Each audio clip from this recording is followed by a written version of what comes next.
মধ্য দুপুরের তপ্ত রোদের মধ্যে রাস্তার কর্নার ঘেঁষে হাঁটছে আঞ্জুমান আরা। আজ বৃহস্পতিবার বলে স্কুল হাফ ডে ছিল, তাই দ্রুত বাসায় যেতে পারছে। আসার সময় ভ্যান থেকে কিছু তাজা সবজি কিনে নিয়েছে।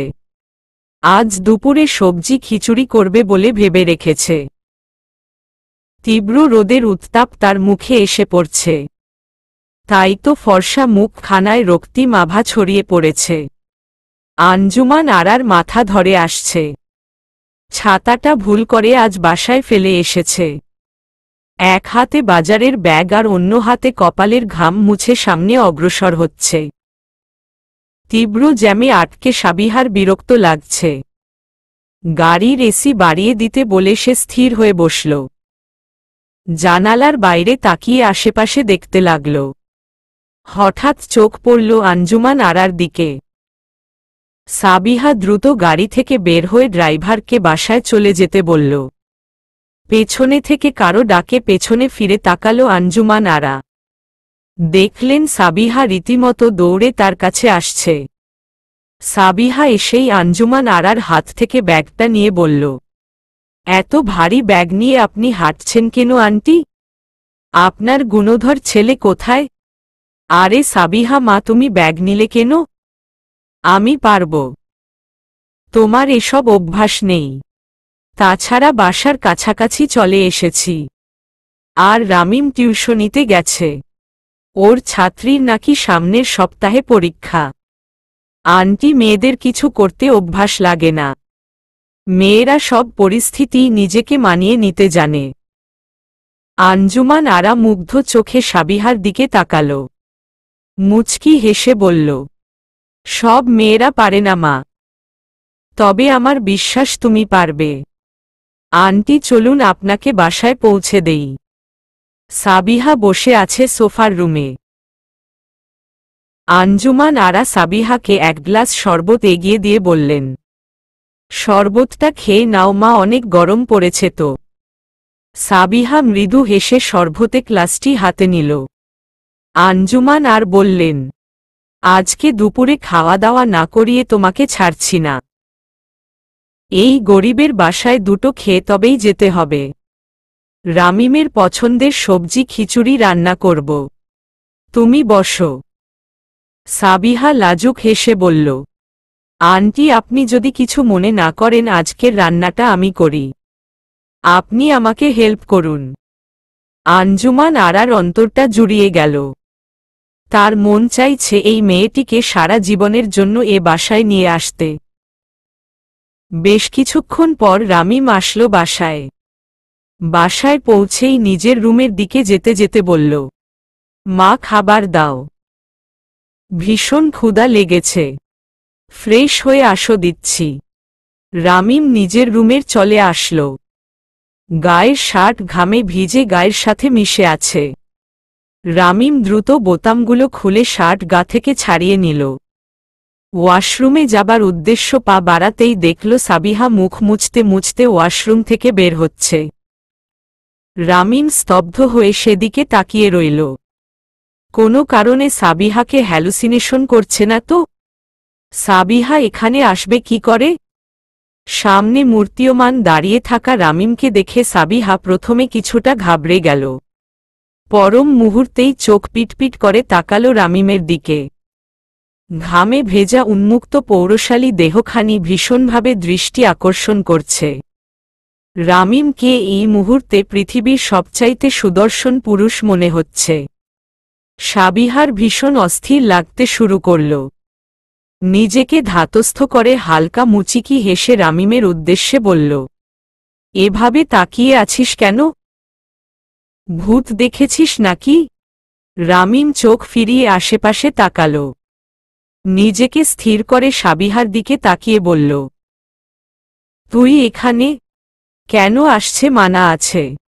না, মানা নেই, তবে এই মুহূর্তে তোকে এই জায়গায় এক্সপেক্ট করিনি। মানুষের এক্সপেকটেশন অনুযায়ী সবকিছু হবে এমন তো কোনো কথা নেই। রামিম আর কিছুই বলার সাহস পেল না। সাবিহার স্নিগ্ধ মুখখানা তার হৃদয় আঘাত করছে। সাবিহার গলায় জমা বিন্দু বিন্দু জলরাশি তার পুরুষ মনকে নিষিদ্ধ আহ্বান জানাচ্ছে। রামিম খেয়াল করল সাবিহার হাতে তার ব্যবহার করা জীর্ণশীর্ণ গামছাটা। রামিম আর কিছু না বলে ওয়াশরুমের দিকে যেতে গেলেই সাবিহা তাকে পিছু ডেকে গামছাটা দিয়ে দেয়। রামিম সেটা হতে নিয়ে কিছু না বলে ওয়াশরুমে ঢুকে দরজা বন্ধ করে দেয়। দেয়ালে হেলান দিয়ে দাঁড়িয়ে হাতের গামছাটা নাকে গুজে দেয়। আহা, কি মিষ্টি মেয়েলি ঘ্রাণ! এই গামছা আজকের পর আর কোনোদিন সে ব্যবহার করবে না, খুব যত্ন করে রেখে দিবে। এই সুঘ্রাণ সে বারবার নিবে, তার সাবিহার ঘ্রাণ। অনেকক্ষণ পর ফ্রেশ হয়ে টেবিলে এসে দেখে তার মা আর সাবিহা টেবিলে বসে গল্প করছে। রামিমকে দেখে তার মা খাবার এগিয়ে দিল। রামিম খাবার মুখে দিয়েই মায়ের দিকে তাকাল। তিনি মুচকি হেসে বললেন, কিরে, কেমন হয়েছে? রামিম খুব ভালো করেই জানে এই খিচুড়ি তার মা রাঁধেনি, কারণ মায়ের রান্না তার চিনতে ভুল হবে না। তাহলে কে করল? কোনোভাবে সাবিহা কি? রামিম খাওয়ায় মনোযোগ দিয়ে বলল, ভালো হয়েছে মা, আজ কিন্তু আমি রান্না করিনি, সব সাবিহা করেছে। রামিম আর চোখে সাবিহার দিকে তাকাল। যা ভেবেছে তাই। সাবিহার লাজুক মুখকানা দেখে খাওয়ায় মনোযোগ দিয়ে বলল, তোকে কে বলেছে এসব করতে? হাত পুড়ে গেলে কি হতো? সাবিহা মুখখানা মলিন করে বলল, আমার কিছুই হয়নি। এমনটা আর করবি না সাবিহা, কিছু হলে তোর বাবাকে কি জবাব দিতাম? তার মেয়েকে দিয়ে রান্না বান্না করিয়েছি। তোকে কে বলেছে এইসব করতে? তুই কি এই বাড়ির ঝি নাকি বউ? তাছাড়া যার বাড়িতে 2-4টা ঝি থাকে তাকে এইসব কাজ শোভা পায় না। আমাদের গরিবখানায় এসে মায়ের হাতের রান্না খেয়ে যাস, কিন্তু নেক্সট টাইম রান্না করতে যাস না। সাবিহার বুক ফেটে কান্না আসতে চাইল। রামিমটা এমন কঠোর হৃদয়ের কেন? আঞ্জুমান আরা ছেলেকে ধমকে বললেন, রামিম, ওকে বকছিস কেন? ওর কিছুই হতো না, আমি ছিলাম পাশে। মেয়েটা আগ্রহ নিয়ে রান্না শিখতে চাইল, তুই খামোখাই মেয়েটার মন ভেঙে দিচ্ছিস। মা বাবার আদরের মেয়েদের প্রায়শই এমন নানান ধরনের শখের উন্মোচন হয়, তাই ওকে সাবধান করছি যাতে নিজের শখ অন্য জায়গায় পূরণ করে। পরে কিছু হলে ওর বাবা আমাকেই জেলে পাঠাবে। তাছাড়া এইসব কাজ ওদের জন্য শখের হলেও আমাদের জন্য নিত্যদিনের কাজ। সাবিহার দুচোখ বেয়ে এক ফোঁটা অশ্রু গড়িয়ে পড়ল। সে সোফায় রাখা ব্যাগ কাঁধে নিয়ে রামিমের বাসা থেকে বেরিয়ে যেতে যেতে বলল, আন্টি ওকে বলে দিবেন আমার জন্য ওর কোনো সমস্যা হবে না। আর আমি নিজের শখ পূরণের জন্য না, বরং মন থেকে রান্না করেছিলাম। মেয়েরা আপনজনদের মন খুশি করতে সব করতে পারে। বাবার বাড়ির সবচাইতে আদুরি মেয়েটাও স্বামীর জন্য রোজ সকালে উঠে নাস্তা তৈরি করে। শখ পূরণ করতে না প্রিয় মানুষটিকে ভালোবেসে করে। সাবিহা আর 1 মিনিটও দাঁড়াল না, চলে গেল বাসা থেকে। আঞ্জুমান আরা বোকার মতো দাঁড়িয়ে রইলেন। রামিম দিকে তাকাতেই দেখলেন রামিম বেশ তৃপ্তি নিয়ে খাচ্ছে। তার মাকে উদ্দেশ্য করে বলল, বসো মা, খেয়ে দেখো, বড়লোকের মেয়ের হাতের রান্না আসলেই মজা হয়েছে, আঙ্গুল চেটে খাওয়ার মতো। তোমার কাছে তো ম্যাজিক আছে, একদিনেই ওকে পাকা রাঁধুনি বানিয়ে ফেলেছ। আঞ্জুমান আরা ধপ করে চেয়ারে বসে ছেলের দিকে তাকিয়ে রইলেন। ছেলের মাঝে নিজের স্বামীর প্রতিচ্ছবি খুঁজে পেলেন। সেই মানুষটি এমন কঠোর মনের ছিলেন, তাকে অসম্ভব ভালোবাসলেও মুখে কখনোই স্বীকার করতেন না। রেস্টুরেন্টে মৃদু আওয়াজের রোমান্টিক গান চারিদিকের পরিবেশকে আরও রোমাঞ্চকর করে তুলেছে, কিন্তু আরজুর কানে সেই শব্দ কিছুতেই পৌঁছাচ্ছে না। অনেকক্ষণ যাবৎ সে থম মেরে বসে আছে। বুকের ভিতর অসম্ভব যন্ত্রণা হচ্ছে। তখন রওশন নাহিদকে সবটা বললে। নাহিদ বলে, কনগ্রাচুলেশন, নতুন লাইফের জন্য শুভকামনা রইল। তোর পাশে মিস আরজুকে বেশ মানাবে, একদম মেড ফর ইচ আদার। তারপর আরজুর উদ্দেশ্যে বলল, আপনাকেও শুভকামনা রইল মিস আরজু। রওশান আমার 2 বছরের জুনিয়র হলেও ওর সাথে আমার বেশ ভালো সম্পর্ক ছিল। রওশান কিন্তু ভীষণ ভালো ছেলে। মেয়র হিসেবে ওর ক্যারেক্টার সার্টিফিকেটও আপনাকে দিতে পারি। আমার এই বন্ধু আপনাকে ভীষণ ভালো রাখবে। ডক্টর বলে কসাই ভাববেন না। স্কুল জীবনে একবার আমরা বন্ধুরা মারামারি করে রক্তারক্তি অবস্থা হলে এই রওশান সেখানে সেন্সলেস হয়ে গেছিল।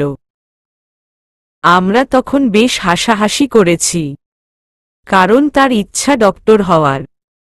কিন্তু দেখুন এই ছেলে তখন রক্ত দেখেই কুপোকাত। তবে বর্তমানে কিন্তু সে বেশ সুনামধন্য সার্জন। তাছাড়া আপনার মতো রূপবতী মেয়েরা এমন সুদর্শন ছেলেই ডিজার্ভ করেন। আশা করি খুব জলদি সুখবর শুনতে পারব। রওশান, তোদের হানিমুন প্যাকেজ কিন্তু আমার তরফ থেকে থাকবে। নাহিদের কথায় রওশান বেশ লজ্জা পেল। নাহিদকে সে চেনে স্কুল লাইফ থেকে। তাদের চাইতে 2 বছর জুনিয়র ছিল ওরা। পুরো স্কুলে নাহিদ ও তার বন্ধুমহল ছিল বেশ পরিচিত। স্কুলের যে কোনো ঝামেলায় নাহিদদের অবস্থান বরাবরই থাকত। রওশান প্রথমে নাহিদদের কাছ থেকে দূরেই থাকত। এই গ্রুপটিকে সে বাজে গ্রুপ বলে জানত। রওশান ছিল পড়ুয়া ছেলে। ঝামেলা করা মানুষ তার পছন্দ ছিল না। একদিন কয়েকটা ছেলে রওশানকে অকারণেই মেরেছিল। সেদিন নাহিদ ও তার বন্ধু মহলের সবাই তাকে বেশ সাপোর্ট করে। সেই ছেলেগুলোকে নাহিদ সেদিন বেধম মেরেছিল। রওশানকে হসপিটালে নিয়ে তার বেশ সেবা করেছিল। রওশান বুঝতে পারে এতদিন সে নাহিদ সম্পর্কে ভুল ধারণা পোষণ করেছে। তারপর ধীরে ধীরে সে এই গ্রুপের সাথে বেশ ভালোভাবেই মিশে যায়। তাদের মধ্যে ভালো সম্পর্ক তৈরি হয়। ভাবনা থেকে ফিরে রওশান হেসে বলল, নাহিদ, তুই অনেক দূর এগিয়ে যাচ্ছিস। এটা আমাদের জাস্ট ফার্স্ট মিটিং। আমাকে মিস আরজুর পছন্দ হয়েছে কিনা সেটাও জানি না। বলেই লাজুক হেসে চোখে আরজুর দিকে তাকাল। আরজু তখন থম মেরে বসেছিল। নাহিদ বাঁকা হেসে বলল, মিস আরজু নিশ্চয়ই বুদ্ধিমতী মেয়ে, ভুল ডিসিশন নিশ্চয়ই নিবে না। বলে আরজুর দিকে তাকাল। দেখল আরজুর ফর্সা মুখ রক্তিম বর্ণ ধারণ করেছে। আরজুর নাকের ডগা বারবার ফুলে ফুলে উঠছে। আরজু ঘন ঘন নিঃশ্বাস নিচ্ছে। মনে হচ্ছে সে নিজের রাগ সংবরণ করছে। নাহিদ একটা শুকনো ঢোক গিলল। কপাল চুলকে রওশানকে বলল, আমি আসছি, একটা জরুরি কাজে এসেছি। তোদের প্রাইভেসি নষ্ট করতে চাই না। তোরা এনজয় কর, আসি। রওশান সম্মতি জানাল। নাহিদ আর ফিরে তাকাল না। দ্রুত সামনের দিকে চলে গেল। আরজু এতক্ষণ বহু কষ্ট নিজের রাগ সামলে রেখেছে। আরজুর ভীষণ ইচ্ছে করছিল উঠে নাহিদের গালে কষিয়ে কয়টা থাপ্পড় মারতে। দাঁতে দাঁত চেপে নিজেকে সামলে নিয়েছে। এর মাঝে বেশ কয়েক ফোঁটা অশ্রু তার গাল বেয়ে নেমে গেছে। সেই অশ্রু যে তার দুর্বলতা, তাই খুব সাবধানে সে অশ্রু আড়াল করে নিয়েছে। বুকের ভিতর অসহনীয় যন্ত্রণা হচ্ছে। ভালোবাসার মানুষটি কত সহজেই তাকে অন্য কারো হওয়ার জন্য শুভকামনা জানাচ্ছে। নাহিদ নামক তুখোর বুদ্ধিসম্পন্ন মানুষটি হঠাৎ এতটা অবুঝ কি করে হল? এই মানুষটা আরজুর অনুভূতি বোঝে না, সে কথা আরজু কিছুতেই বিশ্বাস করতে পারছে না। এই মানুষটা সব বোঝে কিন্তু বুঝেও না বোঝার ভান করছে।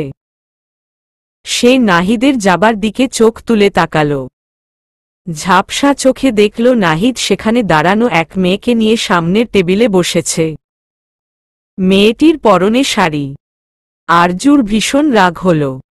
এই লোক না মেয়েদের দিকে ঠিকমতো তাকে না, তাহলে সে কি দেখছে? এই লোক এক মেয়েকে চুমু খাচ্ছে, অন্য মেয়েকে নিয়ে রেস্টুরেন্টে ঘুরে বেড়াচ্ছে। রওশন অনেকক্ষণ যাবৎ আরজুকে লক্ষ্য করছে। আরজু একদৃষ্টিতে নাহিদের দিকে ক্ষিপ্ত চোখে তাকিয়ে আছে। রওশন একবার পেছনে তাকিয়ে দেখল নাহিদ মনোযোগ দিয়ে খাবার খাচ্ছে। রওশন মুচকি হেসে সামনে বসা আরজুর দিকে তাকাল। তার যা বুঝার সেটা সে বুঝে গেছে। রওশন হঠাৎ বলে উঠল, নাহিদকে ভালোবাসেন? আরজু চমকে রওশনের দিকে তাকাল। কাউকে ভালোবাসা কিন্তু অপরাধ না। তবে আমি বলবো আপনি যাকে ভালোবেসেছেন সে ভীষণ চাপা স্বভাবের। নাহিদের প্রতি বরাবরই মেয়েদের আকৃষ্ট হতে দেখেছি। তবে নাহিদকে কখনোই কোনো মেয়ের প্রতি ফুরবল হতে দেখিনি। যদিও ওর সাথে আমার অনেকদিন যাবৎ যোগাযোগ নেই। আমি মেডিকেলে আর নাহিদ রাজনীতি নিয়ে ব্যস্ত হয়ে পড়েছে। তবে আপনারা হয়তো পূর্বপরিচিত সেটা আমি আগেই ধরতে পেরেছি। আরজুর দুচোখ ভিজে উঠল। মুহূর্তেই আরজু ফুপিয়ে উঠল। রওশন মুচকি হেসে বলল, এতটা ভালোবেসে বসে আছেন অথচ তাকে বলেননি? আরজু কাঁপা কাঁপা গলায় বলল, কি করে বলবো? উনি আমার দিকে কোনোদিন ভালো করে তাকায় না অবধি। মানুষটি আমার অনুভূতিকে আবেগ বলে উড়িয়ে দিয়েছে। আমার মনে হচ্ছে আপনি ভুল চিন্তা করছেন। নাহিদ অনেক কঠোর ব্যক্তিত্বের মানুষ।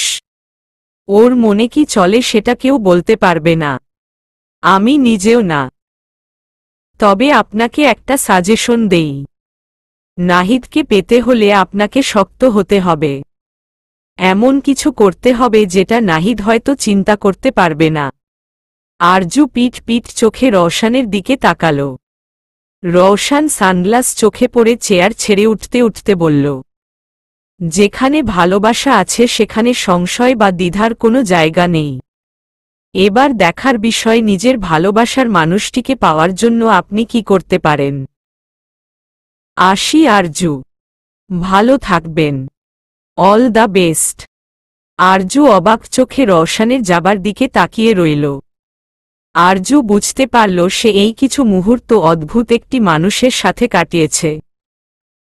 তার মনে নাহিদ নামক মানুষটি বাধা না পড়লে রওশন নামক মানুষটিকে অনায়াসেই সে বিয়ে করে ফেলত। খালামণি ঠিক বলেছে, এই মানুষটিকে অপছন্দ করার মতো একটি কারণও নেই। খালামণিকে জড়িয়ে ধরে চুমু খেতে ইচ্ছে করছে এই সুন্দর মনের মানুষটির সাথে দেখা করানোর জন্য। আরজু এবার নাদিদের দিকে ক্ষিপ্ত চোখে তাকাল।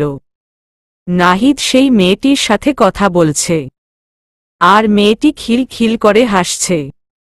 আর নাহিদ মাঝে মাঝে বাঁকা চোখে মৃদু হাসছে। মুহূর্তেই আরজুর সারা শরীর জ্বলে উঠল। নিজের মনকে কিছুতেই সে শান্ত করতে পারছে না। সবকিছু কেমন এলোমেলো লাগছে। কিছুতেই নিজেকে সংযত করতে পারছে না। নাহিদ কি শেষ পর্যন্ত তাকে পাগল করেই ছাড়ল? দম বন্ধ হয়ে আসছে তার। আরজু ঘন ঘন নিঃশ্বাস ফেলল। আরজুর বিক্ষিপ্ত মন মুহূর্তেই একটা কঠিন সিদ্ধান্ত নিয়ে ফেলল। এবং এই সিদ্ধান্তে আরজু অটল। আরজু চোখ তুলে নাহিদের দিকে তাকাল। নাহিদ আর মেয়েটি খাবার খাওয়া শেষ করে ফেলেছে। আরজু চেয়ার ছেড়ে উঠে দাঁড়াল। বড় বড় পা ফেলে নাহিদের টেবিলের সামনে দাঁড়াল। নাহিদ কিছুটা ভরকে গেল। আরজু দুই হাত টেবিলে রেখে নাহিদের দিকে ঝুঁকে বলল, আপনার সাথে আমি কথা বলতে চাই। নাহিদ কপাল কুঁচকে তাকাতেই আরজু ক্ষিপ্ত চোখে তাকিয়ে বলল, আপনার সাথে আমি এক্ষুনি কথা বলতে চাই, একান্তে। কথাটা বলে আর চোখে পাশের মেয়েটির দিকে তাকাল। মেয়েটা অবাক চোখে আরজুকে দেখছে। নাহিদ গম্ভীর হয়ে বলল, সিমি, আমি তোমার সাথে পরে কথা বলছি। বাইরে আমার গার্ডরা আছে, তোমাকে বাসায় পৌঁছে দিবে। মেয়েটা আর কিছুই বলল না, উঠে চলে গেল। নাহিদ পেছনের চুলে হাত বুলিয়ে নিজেকে স্থির করে বলল, বসুন মিস আরজু। আরজু ঘন ঘন শ্বাস ফেলে বলল, আমি বসতে আসিনি। নাহিদ চেয়ার ছেড়ে দাঁড়িয়ে টেবিলে হেলান দিয়ে দাঁড়িয়ে বুকে হাত গুজে দিল। গ্লাসের বাইরে দাঁড়ানো বডিগার্ডের ইশারা করল। গার্ডটি মুহূর্তেই পুরো ফ্লোর ফাঁকা করে দিল। এই সব বিষয়ে নাহিদকে সবসময় খেয়াল করতে হয়। আরজু দিকে তাকিয়ে নাহিদ বলল, আপনাকে বেশ বিক্ষিপ্ত লাগছে আরজু। আপনি ঠিক আছেন? প্রশ্নটি শুনে আরজুর সারা গা জ্বলে উঠল। এই মুহূর্তে তার সবকিছু শেষ করে ফেলতে ইচ্ছে করছে, এমনকি নির্লিপ্ততাভাবে সামনে দাঁড়িয়ে থাকা মানুষটিকেও। নিকষ রাতের আধারে চারদিক নিস্তব্ধ। সামনের কিছুই স্পষ্ট দেখা যাচ্ছে না। এই রাতের আধারে শুভ আর আরজু ঘুরে বেড়াচ্ছে গহীন জঙ্গলে। দূরের খেক শেয়ালের ডাকে আরজু শিউরে উঠে শুভর বাহু চেপে ধরছে। শুভ পরম যত্নে আরজুকে নিজের সাথে মিশিয়ে নিল। কিছুদূর যেতেই সামনে একঝাঁক জোনাকি পোকার দেখা পেল তারা। আরজুর চোখ চকচক করে উঠল। উল্লাসে মেতে উঠেছে আরজু। হঠাৎ শুভর বাহু ছেড়ে সেদিকেই ছুটে গেল আরজু। উদ্দেশ্য একটাই, জোনাকি পোকা ধরা। শুভ পেছনে থেকে ডেকেই চলছে আরজুকে। কিন্তু আরজু যেন নিজের মধ্যে নেই। সে ছুটে চলছে জোনাকির দিকে। একসময় আরজু নিকষ আধারে তলিয়ে গেল। শুভ ছুটোছুটি করেও আর আরজুকে খুঁজে পেল না। শুভ চিৎকার করে ডাকছে আরজুকে, কিন্তু আরজু বহু দূরে হারিয়ে গেছে, একদম শুভর ধরা ছোঁয়ার বাইরে। শুভ আতকে উঠল। সাথে সাথেই তার ঘুম ভেঙে গেল। শুভ আশেপাশে তাকিয়ে নিজেকে বেডরুমেই আবিষ্কার করল। সকাল সকাল এমন একটা দুঃস্বপ্ন দেখার পর থেকেই শুভ ভীষণ অস্থিরতার ভুগছে। কোনো মতে নাস্তা শেষ করল সে। আজ ভার্সিটি অফ, তাই বাসায় বসেই অলস দিন কাটছে তার। একটু আগে মা একটা বড় বাজারের লিস্ট ধরিয়ে দিয়েছে। সেই বাজার করতে করতে প্রায় দুপুর হয়ে গেল। হাজারো ব্যস্ততার মধ্যেও একটা দুশ্চিন্তা তার মনে গেঁথে রয়েছে। তাই চিন্তা করল বিকেলে একবার আরজুর বাসায় যাবে। বিকেলে আরজুর বাসার ডোরবেল বাজাতেই দরজা খুলে দিল তারা। শুভকে দেখে তার মুখে একরাশ বিরক্তির ছেয়ে গেল। শুভ মিষ্টি হেসে বলল, তারা বিবি, তোমার বড় আপা কই? তারা ভালো করেই জানে আরজু কোথায়, কিন্তু শুভকে সে কিছুতেই বলবে না। পরে দেখা গেল মজনুর মতো কেঁদে কেটে জান দিতে চলে গেল। তারা শুভকে দেখতে না পারলে কি হবে? তাই বলে মানুষটাকে মরতে দিতে পারে না। দয়ার শরীর ওর। তাই বলল, আপা শপিংয়ে গেছে। শুভ কপাল কুঁচকাল। নরমালি আরজু বের হলে তাকে বলে বের হয়, তাহলে আজ কল করল না কেন? তারপর বলল, অবনী কোথায়? ছোট আপা মরার মতো ঘুমায়। আজ তার ঘুম দিবস। সকালের নাস্তা দুপুরে খাইছে, আর বড় আপা বের হওয়ার পর আবার ঘুম দিছে। সামনে নাকি তার জীবন থাইকা ঘুম উঠিয়া যাইব, তাই এখনই সব ঘুম ঘুমাইতেছে। শুভ মনে মনে বলল, ফাঁকিবাজ নাম্বার 1। আসলে আজ ম্যাথ কোচিংয়ে এক্সাম আছে, সেই ভয় ঘুমাচ্ছে। শুভ দীর্ঘশ্বাস ফেলে আরজুদের বাসা থেকে বেরিয়ে আসল। মনের ভেতর কেমন যেন খচখচানি হচ্ছে। নিজেকে স্থির করতে ফুয়াদকে কল করল। ফুয়াদ বলল, একটা দিন বিকেলে ঘুমাইছি, তোর সহ্য হল না, রাখো তোর ঘুম। এই দিকে আমার ঘুম হারাম হয়ে গেছে। ঝেড়ে কাশত। আজ সকালে আরজুকে নিয়ে বাজে স্বপ্ন দেখেছি, তারপর থেকেই ভীষণ অস্থির লাগছে। ফাও পেছাল কম পার। মুখ ফুটে কিছু বলতে তোর ফেটে যায়, আর অন্যদিকে স্বপ্ন দেখে ছেলে অস্থির হয়ে যায়। ফালতু একটা। চেতিস কেন? আমি চিন্তা করেছি আরজুকে সব বলে দিব, কিন্তু কিভাবে বলবো বুঝতে পারছি না। কাল ভার্সিটিতে আয়, মিলে প্ল্যান করব। Okay fine. কল কেটে শুভ মুচকি হাসল। আরজু ম্যাডাম তার ভালোবাসার কথা শোনার পর কেমন রিয়েকশন দেবে এবার সেটাই দেখার পালা।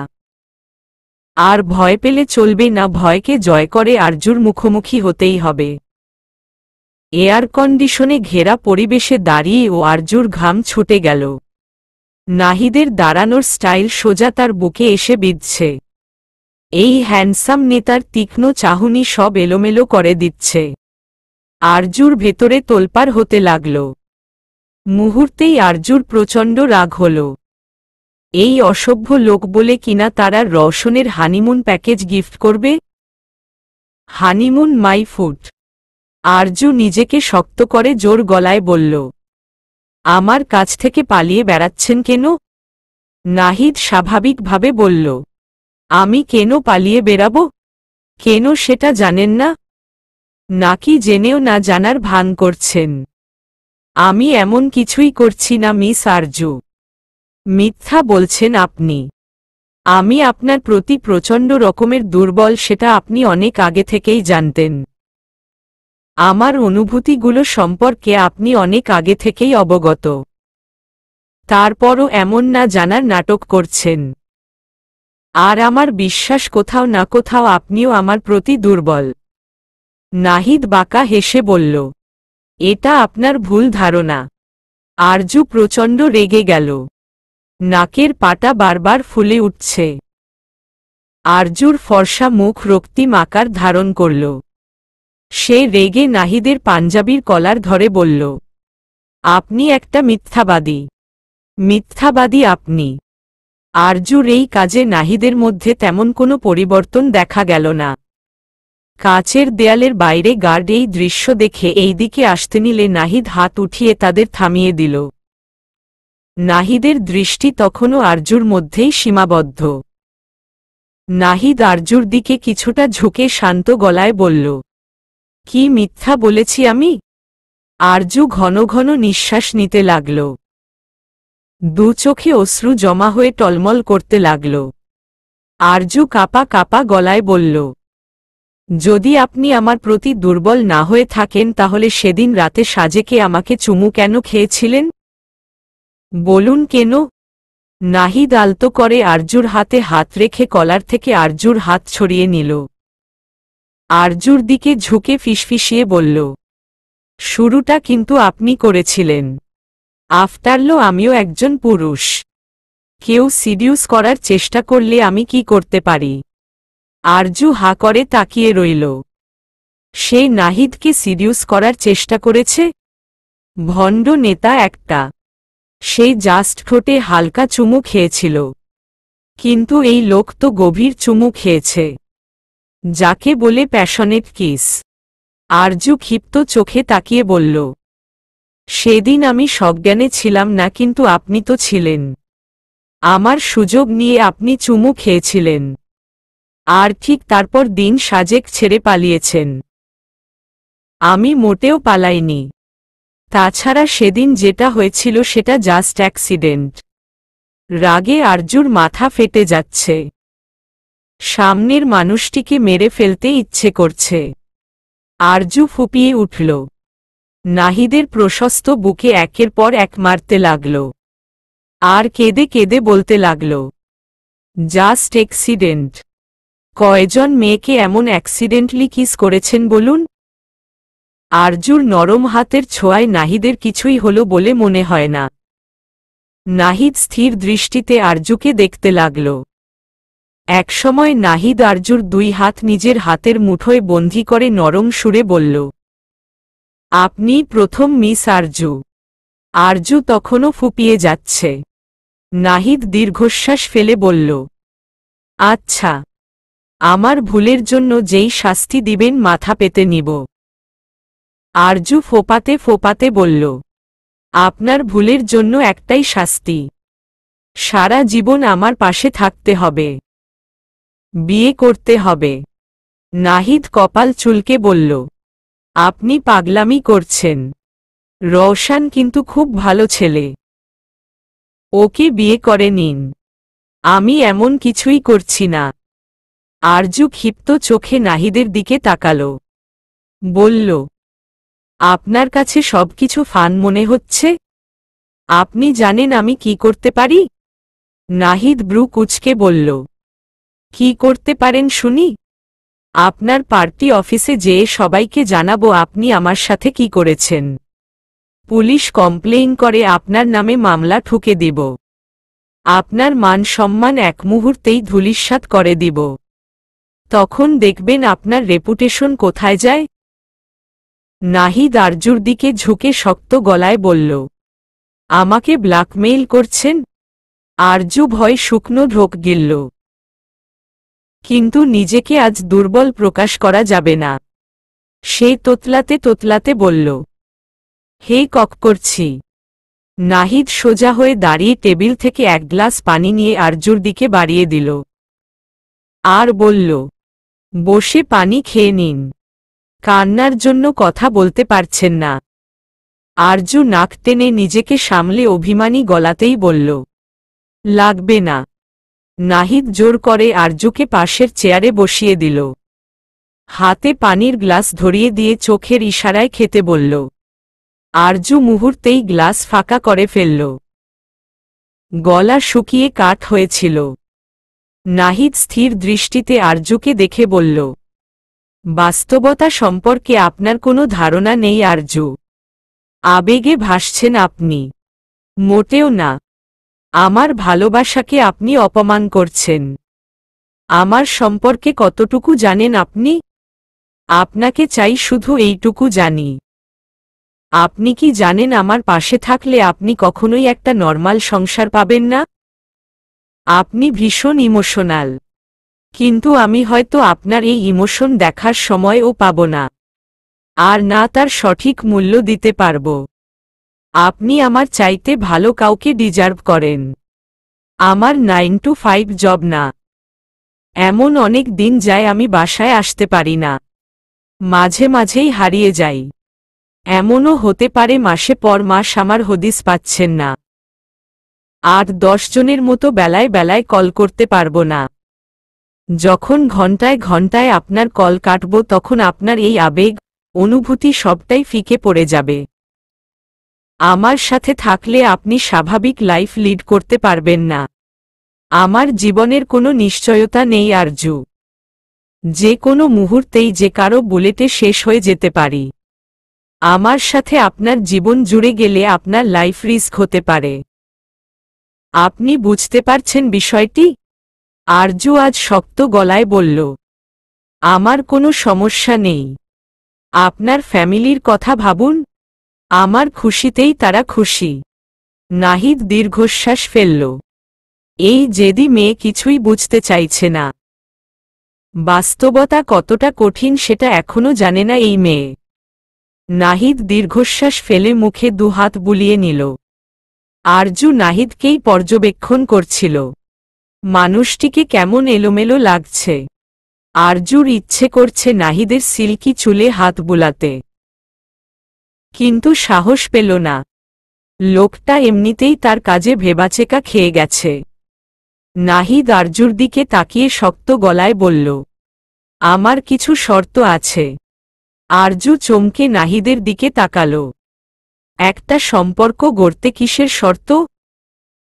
আরজু জিজ্ঞাসু দৃষ্টিতে তাকাতেই নাহিদ বলল, আপনার আমার সম্পর্কের বিষয়ে কেউ জানবে না। অন্তত আমি না চাওয়া অবধি। আমরা পাবলিক প্লেসে একজন অন্যজনকে চিনব না। রাজি? আরজু হেবলার মতো তাকিয়ে মাথা নেড়ে হে জানাল। আর মনে মনে ভাবল আপনাকে পাবার জন্য আমি সব শর্তে রাজি নেতা সাহেব। আরজু নিজেকে বাহ বাহ জানাল। শেষ পর্যন্ত নেতা সাহেব তার কাছে ধরা দিতে যাচ্ছে। নাহিদ একটু দূরে যেয়ে কাউকে কল করে ফিরে আসল। আরজুর সামনে এসে বলল, চলুন মিস আরজু।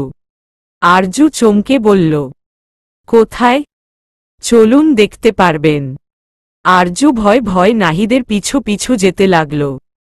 এই লোক তাকে ব্ল্যাকমেল করার অপরাধে গুম করে দিবে না তো?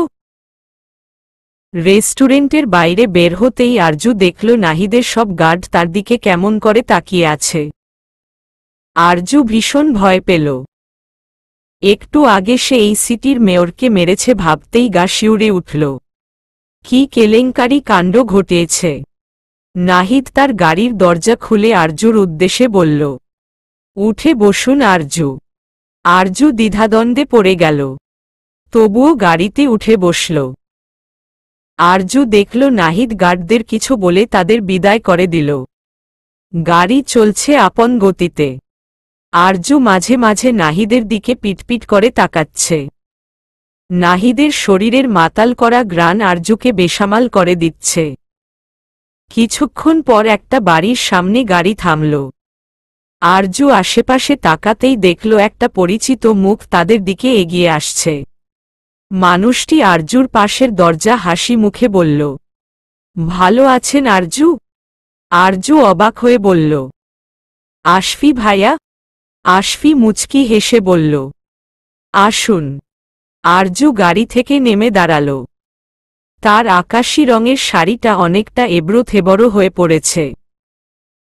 নাহিদ এগিয়ে আসে আরজুর সামনে বসে আরজুর শাড়ির কুচি গুছিয়ে দিতে লাগল।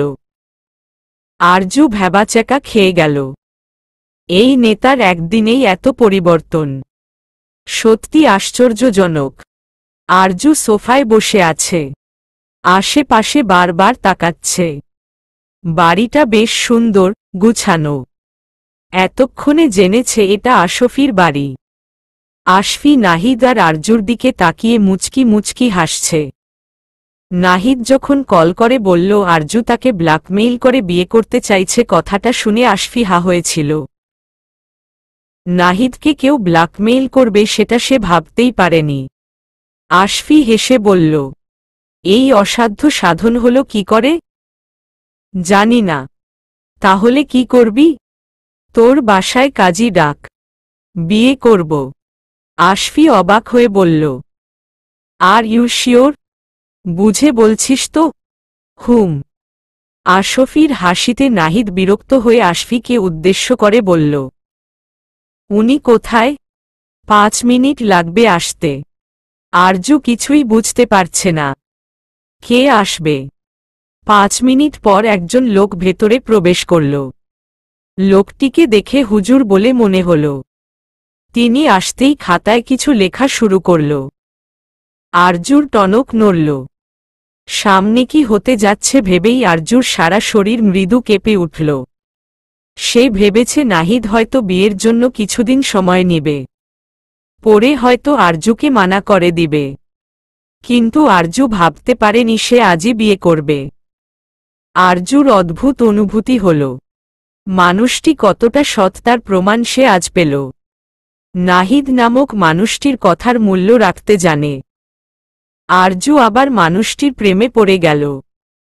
এই মানুষটিকে একান্তে নিজের করে পাবার খুশিতে আরজুর চোখ ভিজে উঠল।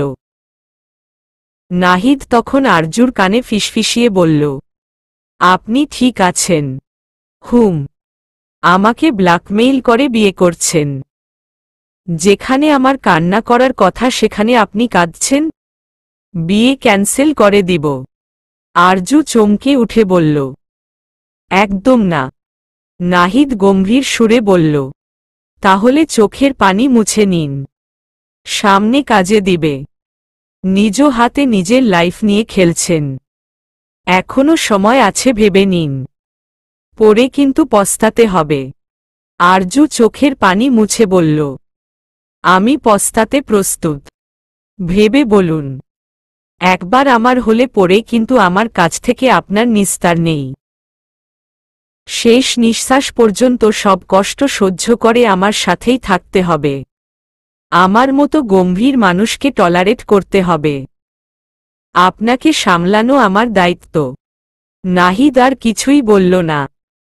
আরজুর মনে মিশ্র প্রতিক্রিয়া হচ্ছে। খালামণি কি খুব কষ্ট পাবে? না, নিশ্চয়ই না। খালামণি আমার সুখের জন্য হলেও সব মেনে নিবে। ঈশ্বর, আজ এই দিনে শুভটা পাশে থাকলে ভালো হতো। ওর কাঁধে মাথা রেখে একটু ভরসা পাওয়া যেত। কিছুক্ষণের মধ্যেই আরজু আর নাহিদ পৃথিবীর সবচাইতে সুন্দর আর পবিত্র সম্পর্কে আবদ্ধ হল। আরজুর ভাবতে অবাক লাগছে তার ভালোবাসার মানুষটি আজ থেকে তার স্বামী। সেই কাঙ্ক্ষিত পুরুষ যাকে একটা নজর দেখার জন্য আরজু ব্যাকুল হয়ে থাকত, সেই মানুষটি আজ তার স্বামী। আরজুর চোখ আবার ভিজে উঠল। শেষ পর্যন্ত সে মানুষটিকে জয় করতে পারল। আরজুর মনে হচ্ছে এই সুখে বোধহয় তার মরণ হবে। আশফি তাদের দুজনকেই মিষ্টি মুখ করাল আর আরজুকে বলল, আমি বিশ্বাস করতে পারছি না তুমি আমার বন্ধুকে ব্ল্যাকমেইল করে বিয়ে করে ফেলেছ। আরজু থতমত খেয়ে গেল। ভীষণ লজ্জা লাগছে। জীবনে প্রথম আজ সে এত বড় কাণ্ড ঘটিয়ে ফেলেছে। আশফি আবার বলল, ভালোই করেছ, না হলে এই নিরামিষ ব্যাটা জীবনেও বিয়ে করত না। Hats off you. Arzu sari অঙ্গুলে পেঁচাতে লাগল আর চোখে নাহিদের দিকে তাকাল। নাহিদ আপন মনে মোবাইলের দিকে তাকিয়ে আছে। আরজুর রাগ হল। পাশে সদ্য বিয়ে করা সুন্দরী বউ থাকতে এই লোক ফোনে কি দেখছে? ফোনটা আছাড় মেরে ভেঙে দিতে পারলে শান্তি লাগত। নাহিদ আরজুকে নিয়ে আশফির বাসা থেকে বেরিয়ে আসার আগে বলল, বিয়ের কথা যেন আমাদের তিনজনের মধ্যেই থাকে। আশফি হেসে বলল, চিন্তা করিস না, বাই দা ওয়ে তোর বাসায় কি বাসর ঘরের ব্যবস্থা করব? নাহিদ কড়া চোখে আশফির দিকে তাকাল। আশফি হেসে ফিসফিসিয়ে বলল, ভাবিকে বাসায় পৌঁছে এখানে চলে আসিস, সেলিব্রেশনের ব্যবস্থা করব। নাহিদ কিছু না বলেই আরজুকে নিয়ে বেরিয়ে পড়ল। সারা রাস্তা নাহিদ একবারও আরজুর দিকে তাকাল না। মুখমণ্ডলে গাম্ভীর্যতা বিদ্যমান। আরজু ভাবছে একবার কি নাহিদকে চুমু খেয়ে নিবে কিনা। পরে ভাবল না, এমনি এই লোকের মাথা সে আউলে দিয়েছে, এখন কিছু করলে তুলে আছাড় মারবে। নাহিদ আরজুর বাসার সামনে গাড়ি থামাল। আরজু ভাবছে নাহিদ একবার বলুক, আরজু আপনি যাবেন না প্লিজ। কিন্তু নাহিদ তেমন কিছুই বলল না, শুধু বলল, ভালো থেকো আরজু, আসি। আরজু স্তব্ধ হয়ে গেল। বুক ধুকপুক ধুকপুক করতে লাগল।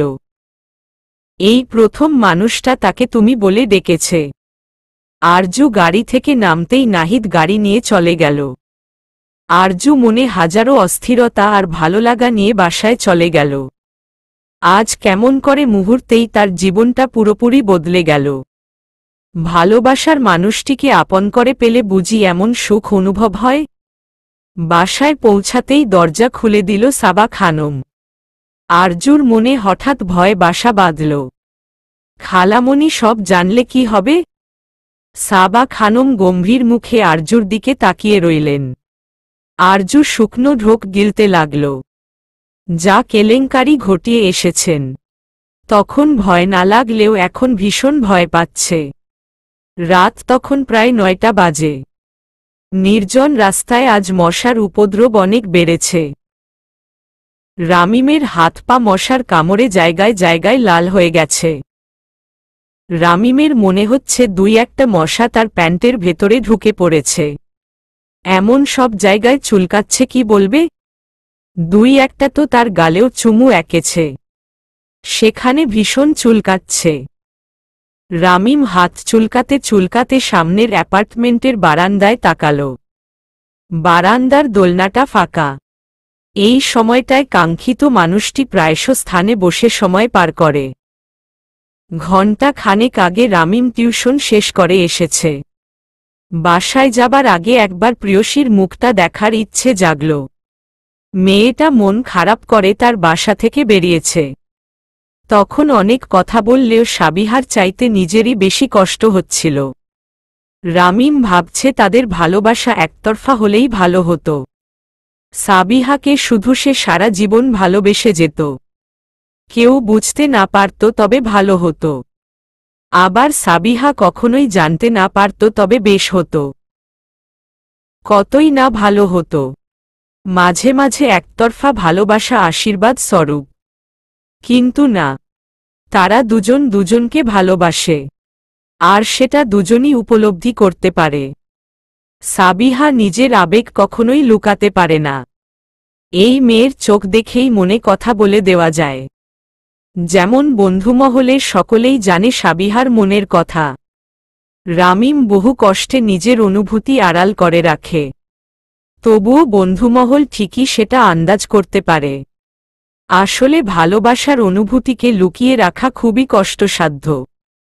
হাজারো ভাবনার মাঝেই রামিমের চোখ আটকে গেল বেকনিতে। কালো টি শার্ট আর প্লাজো পরে সাবিহা বারান্দার দোলনায় এসে বসেছে, হাতে কফির মগ। রামিম হাত ঘড়িতে সময় দেখে নিল। এই সময় কে কফি খায়? এই মেয়ের বোধশক্তি একদম কম। হে, কমই তো। না হলে রামিমদের বাড়ির অবস্থা দেখার পরও এই মেয়ের পাগলামি কমে না কেন? রামিমের শক্ত বিছানায় এই মেয়ে ঘুমানোর কথা চিন্তা করে কি করে? রং উঠা স্টিলের আলমারির ভাঙ্গা দর্পণে নিজের মুখশ্রী দেখার কথা ভাবে কি করে এই মেয়ে? সাবিহার বাসার ব্যালকনি পর্যন্ত রামিমের রুম থেকে বড়। এত সব কিছু নিজ চোখে দেখেও এ মেয়ের আবেগে কোনো পরিবর্তন কেন আসে না? রামিম কিছুক্ষণ তাকিয়ে রইল সাবিহার মলিন মুখশ্রীতে। এই মলিনতার কারণ রামিম নিজে। সাবিহা নিশ্চয়ই অনেক কষ্ট পেয়েছে তার কথায়। কিন্তু কি করবে রামিম? সাবিহাকে এই অবাস্তবিক আবেগ থেকে বেরিয়ে আসতে হবে, কারণ তাদের কোনো ফিউচার নেই। এই রাজকুমারীকে জয় করার সাধ্য রামিমের নেই। রাতের খাবার টেবিলে বসেছে আরজু। আজ খাবার কিছুতেই তার গলা দিয়ে নামছে না। অদ্ভুত অনুভূতি হচ্ছে। আজকের কথা মনে পড়লেই বুক কেঁপে উঠছে। জুবাইর আহমেদ বিষয়টি লক্ষ্য করে সাবার দিকে তাকালেন। সাবা খানম স্বামীকে ইশারায় কিছু বললেন। অবনী খাবার চিবুচ্ছে আর বাবা মায়ের কাণ্ড দেখছে। তার দেখা পারফেক্ট কাপল এরা। অন্য সময় হলে সে বিষয়টি নিয়ে অনেক মজা করত, কিন্তু আজ কিছুই বলল না, কারণ সে আজ কোচিং ফাঁকি দিয়েছে। হায়ার ম্যাথের কিছুই তার মাথায় ঢুকছে না, অথচ আজ কিনা টেস্ট পরীক্ষা ছিল। খাতায় শুধুমাত্র নিজের নাম লেখা ছাড়া আর কোনো উপায় ছিল না। ওই নিশান নামক রোবট মানকে অকারণেই মনে পড়ছে। পড়তে বসলেই সেদিনের কথা মনে পড়ে। এত বেহায়া কি করে হলো সে? তার চাইতে এত সিনিয়র লোককে কিনা কিস করে এসেছে। তার কিশোরী মন অদ্ভুত সব অনুভূতির সাথে পরিচিত হচ্ছে। পড়ায় কিছুতেই মন বসছে না, তাই তো আজ ফাঁকি মারল। কিন্তু কথা হচ্ছে মা কোনোভাবে এই বিষয়টা জানলে তার ক্লাস নিয়ে ছাড়বে। তাই তো বিকেল থেকে সে অতি ভদ্র মেয়ের মতো আচরণ করছেন। জুবাইর আহমেদ আরজুর উদ্দেশ্যে বললেন, কি ব্যাপার আরজু, খাচ্ছিস না কেন? খাবার ভালো হয়নি? আরজু মুচকি হেসে বলল, না, ভালো হয়েছে, খাচ্ছি তো। ওই ডক্টরকে কেমন দেখলি? কথাবার্তা কিছু বলেছে নাকি তোকে তার সার্জারি এক্সপেরিয়েন্স বলে বোর করেছে? আরজুর বুকটা ধক ধক করছে। আজকের ঘটনা সম্পর্কে সে সবাইকে কি বলবে বুঝতে পারছে না। আরজু নিজের চিন্তাকে মিষ্টি হাসির আড়ালে রেখে জবাব দিল, ডক্টর আমাকে মোটেও বোর করেনি। তবে সমস্যা হচ্ছে এই ডক্টর মোটেও স্বাস্থ্য সচেতন না। এক কাপ কফিতে সে 3টা সুগার কিউব ইউজ করেছে। চিন্তা করা যায়? সাবা খানম আরজু কথায় মুচকি হাসলেন। কোনো কারণে নার্ভাস হলেই রওশনের সুগার লেভেল কমে যায় এই কথাটা তিনি আগেই জানেন। তার মানে আরজুকে দেখে রওশন নার্ভাস হয়েছে। তিনি 100% শিওর ছিল আরজুকে দেখার পর রওশন ভ্যাবাচ্যাকা খেয়ে যাবে। কারণ আরজুর ছবি দেখে এই ছেলেটা অস্থির হয়ে পড়েছিল। তাহলে শাড়ি পরিহিত রূপবতী আরজুকে দেখে রওশনের নার্ভাস হওয়াটাই স্বাভাবিক। আরজুর সম্মতি পেলেই তিনি আর দেরি করবেন না। মেয়েটাকে একটা ভরসাযোগ্য হাতে সঁপে দিতে পারলেই মন শান্ত হবে। তার বিশ্বাস রওশন পারবে আরজুর মাথা থেকে নাহিদের ভূত নামাতে। নাহিদের কাছ থেকে আরজু যত দূরে থাকবে ততই ভালো। নাহিদ নামক ছায়া তিনি তার পরিবারে কিছুতেই পড়তে দিবে না। আরজুর কথা শুনে জুবাইর আহমেদ হো হো করে হেসে উঠলেন আর বললেন, বেচারা আমার মেয়েকে দেখে ভরকে গেছে, তাই হয়তো সুগার লেভেল কমে গেছিল। অবনী মুচকি হেসে বলল, পাপা তুমি হাসছ? যেই ডক্টরের আপুকে দেখেই হাত পা কাঁপাকাঁপি শুরু হয়ে যায় সেই ডক্টরের সাথে আপুর বিয়ে দিব না। আপুর জন্য প্রয়োজন রাফ অ্যান্ড টাফ কাউকে, যাকে দেখলে উল্টো আপুর হাত পা কাঁপবে। আরজু রক্তিম চোখে অবনীর দিকে তাকাল। অবনী যে ইনডাইরেক্ট নাহিদের কথা বলছে সেটা বুঝতে আরজুর বুঝতে সময় লাগল না। অবনী মেকি হেসে বলল, না মানে তোমার সেফটির একটা বিষয় আছে না? এই ডক্টর তো শুধু ওটিতে মানুষ কাটতে পারে, বাস্তবিক লাইফে তো আর কাটতে পারবে না। দেখা গেল বিপদ দেখে গলায় স্টেথোস্কোপ ঝুলিয়ে তোমাকে রেখেই পালালো। সাবা খানম অবনীকে ধমক দিয়ে বললেন, ফালতু কথা বলা বন্ধ কর। আর তুই আজকে কোচিংয়ে কেন যাসনি? এই যা। অবনী যেই ভয় পাচ্ছিল সেটাই হল। নিশ্চয়ই ওই তারা মায়ের কানে এই কথা পাচার করেছে। কেন যে সে মুখ বন্ধ করে রাখতে পারে না। এবার মায়ের একগাদা বকা শুনতে হবে। অবনী দ্রুত খাওয়া শেষ করে টেবিল ছেড়ে পালাল। সাবা খানম দীর্ঘশ্বাস ফেলে এবার সরাসরি আরজুকে জিজ্ঞাসা করলেন, রৌশনকে কেমন লাগলো তোর? ভালো না লাগলে সরাসরি বলতে পারিস। আরজু কি বলবে ভেবে পাচ্ছে না। রৌশন মানুষটাকে তার ভীষণ ভালো লেগেছে। মানুষটাকে নিয়ে নেগেটিভ বলার মতো সাহস আরজু পেল না। তাই মেকি হেসে বলল, তার মধ্যে ভালো না লাগার মতো কিছু নেই। তোমার পছন্দে প্রশ্নবিদ্ধ করার কোনো সুযোগ নেই খালামণি। তবে এই মুহূর্তে আমি কিছু বলতে পারছি না। সাবা খানম জানে খুব সহজে আরজু সবার সাথে মানিয়ে নিতে পারে না। আরজুর সময়ের প্রয়োজন। তিনিও এতে দ্বিমত করলেন না। জীবনের এত বড় সিদ্ধান্ত হুট করে নেওয়া যায় না।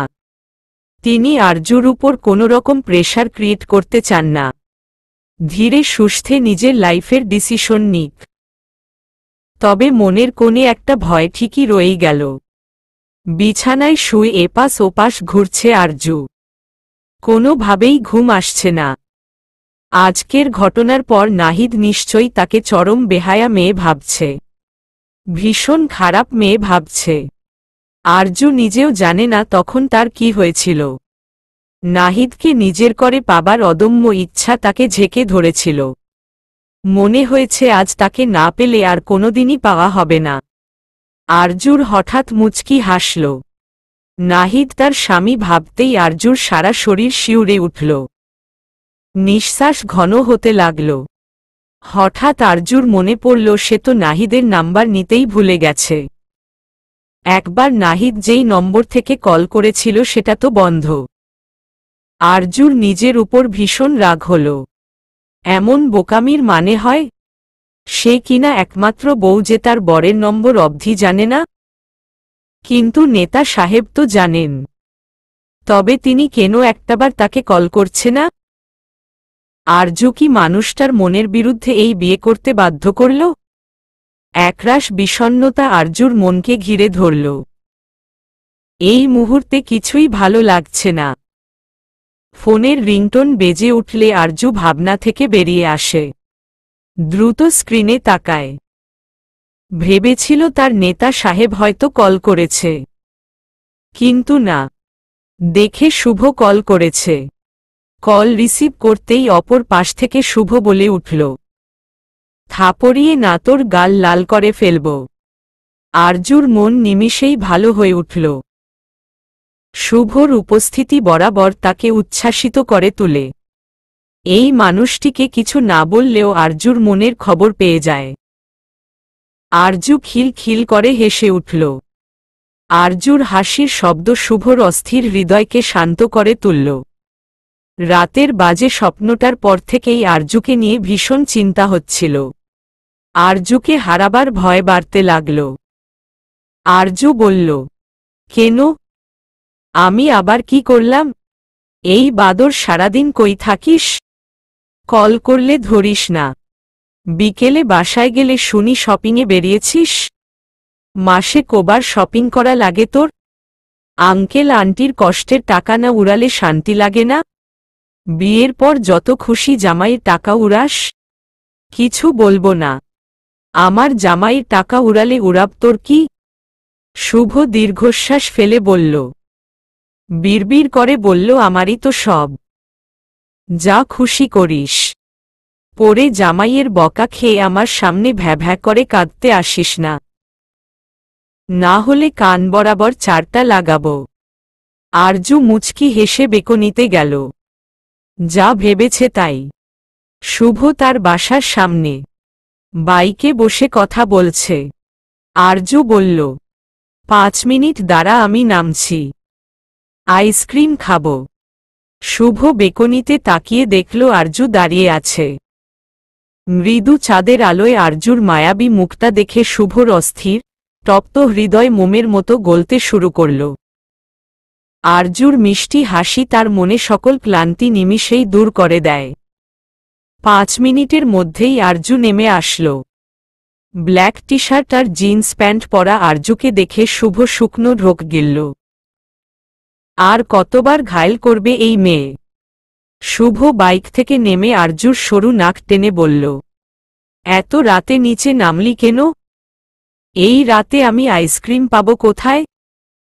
আরজু কপাল কুঁচকে নাক ঘষে বলল, ফালতু কথা কম বল। আজ প্রথম রাতে বের হয়েছি নাকি? আন্টি তোকে লাই দিয়ে মাথায় তুলে ফেলেছে। কি বলে এসেছিস? বলেছি এক বাদর আমাকে সারাদিন না দেখে পাগল হয়ে গেছে। ওই বাদরের চুল ছিঁড়ে আসি। শুভ হেসে বলল, চিন্তা করছি তোকে বিয়ে করে ঘর জামাই হয়ে যাব। আর তারা বিবির নাগিন রূপ দেখব। দিন রাত আমাকে দেখে ফোঁস ফোঁস করবে। আর ফানা তুলে আমাকে কামড়াতে আসবে। আরজু মুচকি হেসে বাইকে উঠে বিড় বিড় করে বলল, বিয়ে তো করেই আসলাম, কিন্তু বরের কোনো আতাপাতা নেই। নেতা সাহেব ঘর জামাই হলে মন্দ হতো না। ঘরে ঢুকেই দেখতাম নেতা সাহেব গম্ভীর মুখে বসে আছে। যখন তখন চুমু খেয়ে তার গম্ভীরতার রফাদফা করে ফেলতাম। তখন তারার জায়গায় খালামণি চলে আসবে নাগিন হতে। দুজনের মদ্যকার ক্লেশ দেখতে ভয়ানক হবে। শুভ যত্ন সহকারে আরজুর মাথায় হেলমেট পরিয়ে বাইক বসল। শুভর বাইক চলতে শুরু করল।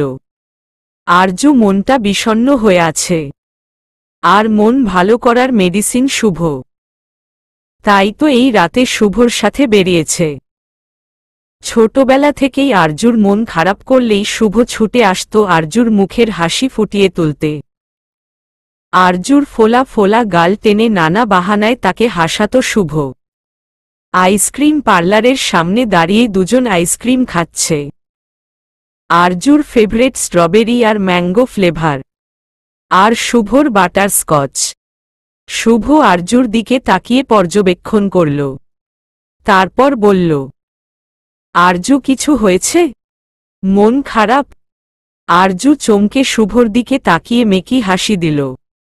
চঞ্চলচিত্তে বলল, কই না তো।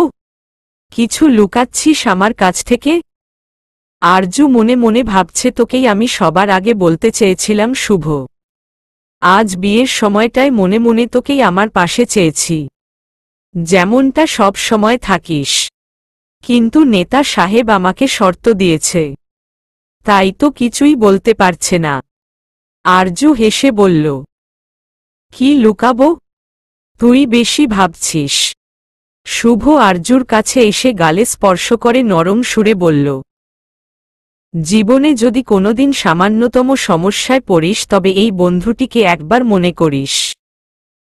তোর সব সমস্যা, দুঃখ, কষ্টের ভার এই শুভ নিজের কাঁধে নিবে।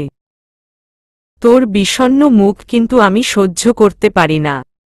এই মায়াবী চোখে নোনা পানি একদম মানায় না। জীবনেই যে কোনো ক্রিটিক্যাল মুহূর্তে আমাকে তোর পাশে পাবি। আরজুর দুচোখ ভিজে উঠল। জীবনে এমন একজন বন্ধু পাওয়া ভাগ্যের ব্যাপার। এই বন্ধুত্ব আরজু কোনোদিন হারাতে চায় না। আরজু ওষ্ঠ প্রসারিত করে হাসল। বলল, ইসস, আমাকে একদম ইমোশনাল করে দিল। আমার পাশে এইভাবে তো তোকে থাকতেই হবে, না হলে তোর মাথায় কোনো চুল আস্ত থাকবে না।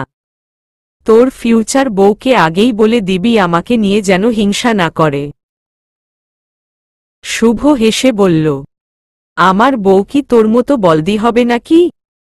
আরজু হাতের আইসক্রিম শুভর মুখে মাখিয়ে দিল আর বলল, এখন তোকে বাদর লাগছে, একদম লেজ কাটা বাদর। শুভ আরজুর চুল টেনে বলল, দাঁড়া, তোকে আজ এই মাঝ রাস্তায় ফেলে যাব, কচু করবি। দুজনে মধ্যে খুনসুটি শুরু হয়ে গেল। কিছুটা দূর থেকে আড়ালে কেউ একজন আরজু আর শুভর কিছু ছবি তুলে নিল। সেই ছবিগুলো দ্রুত কারো কাছে সেন্ড করে দিল। ফোনের স্ক্রিনে এই ছবি দেখে একজনের মুখে অদ্ভুত হাসি দেখা গেল, যে হাসিতে হাজারো রহস্য লুকিয়ে আছে। আশফির বাসার ছাদে বসে আছে নাহিদ, এক হাতে একটা বিয়ারের ক্যান আর অন্য হাতে সিগারেট। কিছুটা নেশা চড়ে গেছে তার। সচরাচর নাহিদ তেমন একটা ড্রিঙ্ক করে না, মাঝে মাঝে বন্ধুদের আড্ডায় পড়লে করা হয়, তবে সিগারেট তার নিত্যদিনের সঙ্গী। আশফি বন্ধুর বিয়ে উপলক্ষে এই ব্যবস্থা করেছে। তার প্রাণপ্রিয় বন্ধু ফাইনালি একটা সম্পর্কে জড়িয়েছে, সেলিব্রেশন তো হবেই। আশফি বেয়ারে চুমকো দিয়ে নাহিদের দিকে দৃষ্টিপাত করল। নাহিদের চোখে মুখে গুরুগম্ভীর ভাব বিদ্যমান। আশফি বলল, হঠাৎ এই বিয়ের ডিসিশন কেন নিলি? তুই তো এসব থেকে নিজেকে দূরে রাখতে চেয়েছিলি। নাহিদ সিগারেট ধোঁয়া ছাড়িয়ে বলল, জানি না, তবে তার মধ্যে আমার জন্য এক অদৃশ্য অধিকারবোধ দেখেছি, যেটা অন্য কেউ কোনোদিন দেখানোর সাহস পায়নি। তাকে উপেক্ষা করা আমার সাধ্যের বাইরে ছিল। আশফি হঠাৎ হো হো করে হাসতে লাগল। নাহিদ আশফির দিকে ব্রু কুঁচকে তাকিয়ে বলল, হাসছিস কেন? ভাবি ভাবছে তোকে ব্ল্যাকমেইল করে বিয়ে করেছে? Like seriously? মেয়র নিব্রাস নাহিদকে আদৌ ব্ল্যাকমেইল করা সম্ভব? নাহিদ কিঞ্চিত ওষ্ঠ প্রসারিত করে হাসল, যেই হাসি অন্য কেউ বুঝবে না। বিড়বিড় করে বলল, রূপবতী মেয়েরা একটু বোকাই হয়। আশফি আবার হেসে বলল, কি কপাল তোর, এত নাটকীয়তার পর বিয়ে করে যেখানে বাসর করবি তা না করে আমার সাথে মদ গিলছিস। আরজু ভাবির কপাল পুড়ল তোর মতো আনরোমান্টিক জামাই পেয়ে। আচ্ছা, একবার কল করেছিস নাকি সেটাও করিসনি? আমার কাছ থেকে দূরে থাকাটাই ওর জন্য মঙ্গলজনক। আশফি এবার সিরিয়াস হয়ে বলল, যেহেতু সম্পর্কে জড়িয়েছি সেটার যথাযথ মূল্যায়ন করিস। যেই ফুল তোর জীবনে নিজে থেকে এসেছে তাকে মূর্ছা যেতে দিস না। নাহিদ শান্ত চোখে আকাশের দিকে তাকাল। নাহিদের নীরবতায় আশফি চাপা দীর্ঘশ্বাস ফেলল। নাহিদের ভাবাবেগ কিছুই ধরতে পারল না। এই কঠিন হৃদয়ের মানুষটিকে আরজুর মতো মায়াবিনী কোমলমতি নারী কি পবিত্র সম্পর্কের জোরে গলাতে পারবে না? নাকি নাহিদ নিজেকে সবকিছু থেকে ঘুটিয়ে নিবে? এবার অন্তত ছেলেটা সেটেল হোক, জীবনের সকল জটিলতা আর অনিশ্চয়তা ভুলে সামনে এগিয়ে যাক। চলবে।